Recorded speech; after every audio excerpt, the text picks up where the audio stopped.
గారి 5వ వార్షిక వర్ధంతి. అంటే వార్షిక వర్ధంతి అంటే ఆమె భూమి పైన సుమారు 80 సంవత్సరాలు జీవించింది. 80 సంవత్సరాలు దీర్ఘమైన జీవితాన్ని అనుభవించింది మా అమ్మగారు. సుమారు ఇప్పుడు మీరు చూస్తున్న ఫోటో 1959 పెళ్ళికి ముందు తీయించుకున్న ఫోటో. అది ఉన్నట్టుగానే దాన్ని కొద్దిగా కలరింగ్ చేయడం జరిగింది. అంటే మా అమ్మగారు వివాహం విషయంలో కూడా తల్లిదండ్రుల్ని విపరీతంగా తల్లిదండ్రుల యొక్క నిర్ణయాన్ని వదిలేశారు. మా నాన్న ఎక్కడి నుంచో రాయలసీమ ప్రాంతం నుంచి ఇక్కడ రావడం, ఇక్కడికి వచ్చిన తర్వాత కూడా మా అమ్మగారిని పెళ్లి చేసుకొని మా అమ్మని మా నాన్న ఒక్కడే తీసుకెళ్ళిపోయాడు. ఎంత మా అమ్మమ్మలు కానీ ఎవరు బంధువులు కానీ అక్కడికి వెళ్ళలేదు. పెళ్ళైతే ఇక్కడ జరిగింది కానీ అయినప్పుడు కూడా మా ఊరికి వెళ్ళడానికి సుమారుగా 15-16 కిలోమీటర్లు నడవాలి.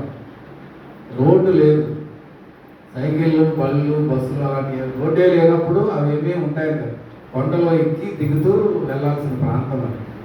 ఆ ప్రాంతంలో కూడా వెళ్ళి తల్లిదండ్రులను గౌరవించి మా అమ్మ అక్కడ సుమారు 17-18 సంవత్సరాలు అదే ప్రాంతంలో ఆ పల్లెటూరు వాతావరణంలో ఉండడం జరిగింది.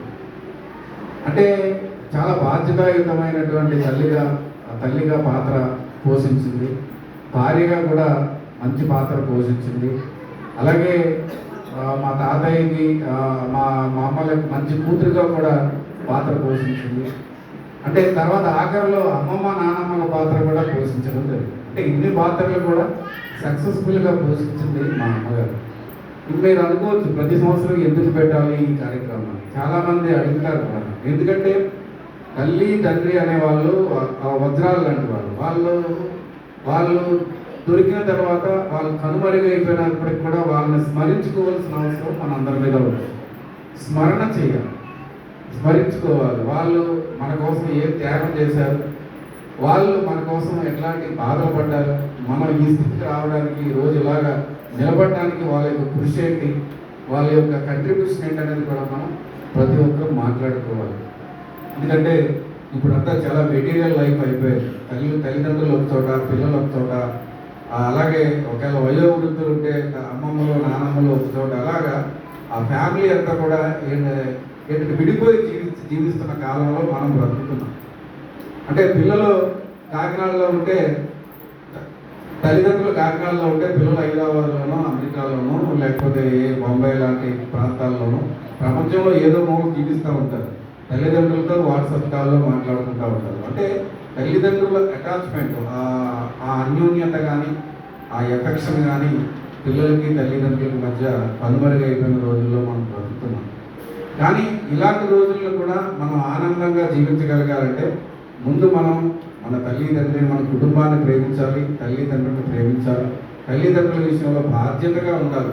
తల్లిదండ్రులు మన విషయంలో ఎంత బాధ్యతగా ఉంటారో వాళ్ళ విషయంలో కూడా రెట్టింపు బాధ్యతగా మనం అమ్మ నాన్న చూసుకోవాల్సిన అవసరం. ఎందుకంటే ప్రతి పిల్లలకి ఇది ఒక లెసన్గా ఉండాలని, అంటే ఇది ఒక విధానంగా, ఇది ఒక సాంప్రదాయంగా కొనసాగాలనే ఉద్దేశంతో ప్రతి సంవత్సరం కూడా మా నాన్నగారు చనిపోయినప్పుడు కానీ మా అమ్మగారు చనిపోయిన ఈ వార్షికోత్సవాలు ఎందుకు చేస్తున్నానంటే ఈ నిబద్ధత ప్రతి ఒక్కరికి రావాలని, ప్రతి ఒక్కరూ వాళ్ళ తల్లిదండ్రుల విషయంలో ఇంతే బాధ్యతగా ప్రవర్తించాలి. తల్లిదండ్రులు చనిపోయారు, వాళ్ళ ఎపిసోడ్ అయిపోయింది అని మనం అనుకోకూడదు. అంటే మనం ఎక్కడి నుంచి వచ్చాం, మన యొక్క మూలాలు ఏంటనేది కూడా మనం అర్థం చేసుకోవాలి. మనం ఎక్కడి నుంచి వచ్చాం అనేది మనం అర్థం చేసుకోలేకపోతే మన బ్రతుకి అర్థం ఉంటుంది. అంటే మనం తల్లిదండ్రుల ఆ కుటుంబం నుంచే మనం భూమి మీదకి వచ్చాం, మన జీవితాన్ని గడుపుతా ఉన్నాం. మన దగ్గర నుంచి వేరే జనరేషన్ మళ్ళా నడుస్తూ ఉన్నాం. ఇన్ని జనరేషన్లకి మధ్య ఉండాల్సింది లవ్ అండ్ ఎఫెక్షన్. అంటే ప్రతి ఒక్కరు కూడా